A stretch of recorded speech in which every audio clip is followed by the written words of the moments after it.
Hey, I'm Bara, and today I wanted to share a few thoughts on how to overcome imposter syndrome. So let's first look into what imposter syndrome is.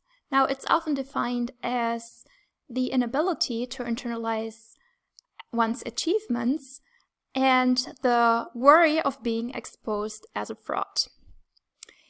Now, in this video, I want to cover two things. Number one is the different levels of competencies we can have. And number two is what could cause imposter syndrome and how to address that. So let's first look at the different levels of competency. Now, I think our culture isn't necessarily very good at giving us adequate feedback about how good we are or not. If we look at competency as a scale, it can be all the way from 0, complete incompetency, to 10, mastery. And if we, for instance, look at martial arts, a 10 would perhaps be Bruce Lee, and a 0 would be somebody who's never entered a dojo in their lives and hasn't gotten the training elsewhere.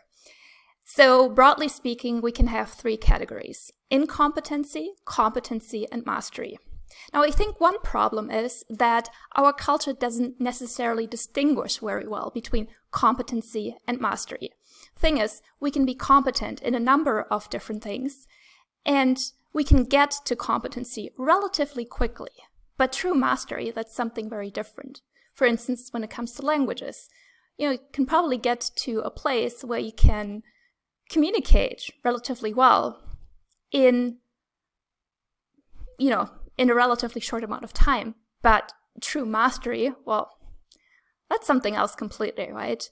So I think it's important to acknowledge that true mastery is only possible in a very few areas in your life, and only if you put everything into it that you got.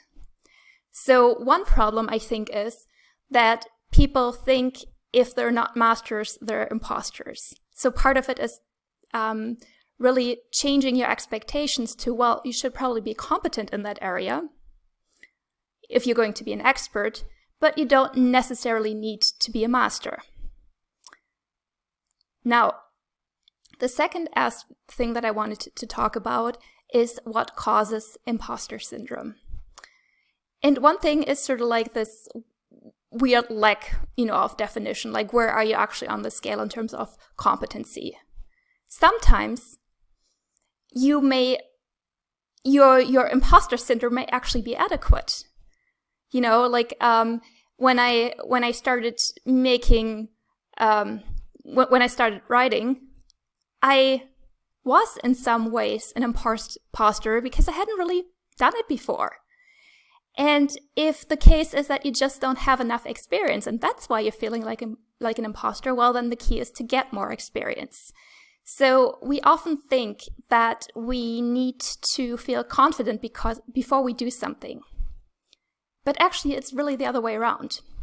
So, for instance, I became confident being on camera after I did a video challenge where I showed up on camera every day. And through doing that, I proved to myself, hey, I can do that. Or, through publishing a blog post each day. So the key to become aware of your own confidence and competence in something is to actually do it and become better at it over time. Now, a second reason could be that you have unrealistic expectations. And that goes back to expecting yourself to be a master when it's really more about just being competent. And so for that, kind of like just try to get a clear read on where your competency is really at and where it needs to be. For a lot of things, competency is more than enough. If you want to be world class, sure, you will need mastery. But for most situations, that's not what's required. Another thing that can cause imposter syndromes is lack of feedback. And that can, again, cause you to think that you're not actually making a difference in somebody's life or doing good work because you're not hearing from them. So that often, for instance, happens with people when they start coaching and they don't get feedback from their client on whether it's helping or not. And that certainly happened to me. So what can really help in that situation is just getting feedback from others, asking, hey, was this helpful for you? Did I help you? How was this for you?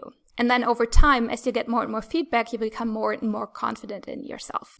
So to summarize this, we need to distinguish between incompetence, competence, and mastery. And in most cases, it's okay to be competent. That's basically what we need to aim for, not mastery. Now, there are 3 main reasons for imposter syndrome, and here's how to overcome it. It may be unrealistic expectations, in which case it's helpful to learn that it's okay to say, hey, I don't know, I need to look this up. Remember, we're mostly aiming for competency, not mastery. The second one is that you don't have enough experience. Perhaps you have a great resume or a lot of theoretical experience, but it's not applied experience. In which case, the key to moving out of imposter syndrome is to get that experience. And lastly, it could be that you haven't gotten enough feedback. Maybe you've already been doing great work, but you haven't yet heard from people how much you've helped them. And by having them tell you, hey, this was so helpful for me, you really helped me there, over time, you can actually really internalize your own level of competency.